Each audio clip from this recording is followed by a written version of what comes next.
Hey everyone, today we're going to dig into the Leatherman Arc, a big name multi-tool that's gotten a lot of buzz. I'm not just going to rattle off specs, we'll talk about how it feels, how it carries, what you're actually getting and what you're not, and whether it's worth putting in your EDC rotation. Let's jump in. So first up, what is it? The Arc is a full-size multi-tool from the folks at Leatherman, and it brings in a bunch of premium features. The closed length is about 4.25 inches, and it's about 6.45 inches when it's open, and the weight is 8.6 ounces. It's got some 20 tools on board, depending on how you count, including pliers, wire cutters, a saw, spring action scissors, and all files, bit driver. The list just goes on and on.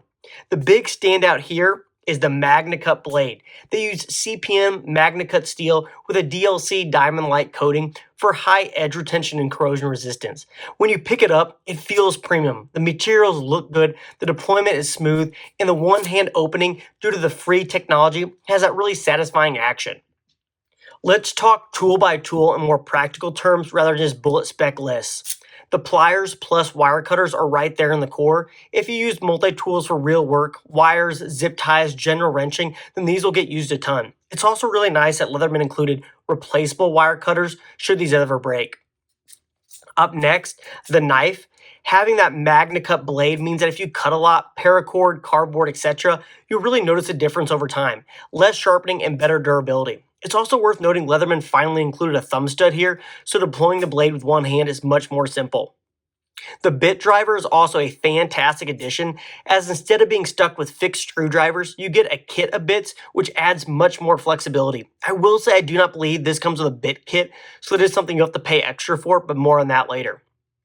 Then the big outside tools like the blade, the saw, the file, the scissors, these are all accessible when closed, much like the Wave. However, it doesn't stop there. In fact, all the tools can be accessed from the exterior of the tool. That means you don't always have to pop the full thing open just to grab a small tool, which is really nice for EDC or quick jobs. There's a lot crammed into this little guy. On the other hand, I thought about what won't necessarily get used that much. Some folks may rarely use the saw, the diamond file, or the awl, depending on your daily tasks. If you carry something just for everyday light use, you might not leverage every feature. The question is, will you use all these tools or just the core set? Now for the price, and here's where it gets interesting. The MSRP is around $255 in the US right now. So you're investing. But big question is, does it carry well? Because even the best tool doesn't matter if you don't carry it. At 8.6 ounces and full size, it's not ultra light. The tool set is great, but some users find it a little bulky for pocket carry, even though it has an included pocket clip. I personally found it a little bit bulky and instead opted to carry it on the belt in a sheath, which is also not included. Now with that heavy price tag, what are all you getting? Well, for one, recently, Leatherman has been axing sheaths and bit kits. So that means should you wish to carry this on your belt and use more bits, you'll be paying for that yourself. For the price of this, it's extremely disappointing that Leatherman seems to try and squeeze every last cent out of you.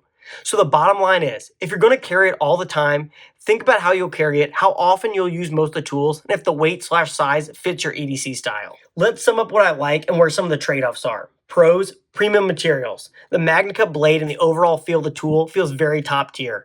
This also is a really great tool set, lots of features, and I really like the good bit driver flexibility.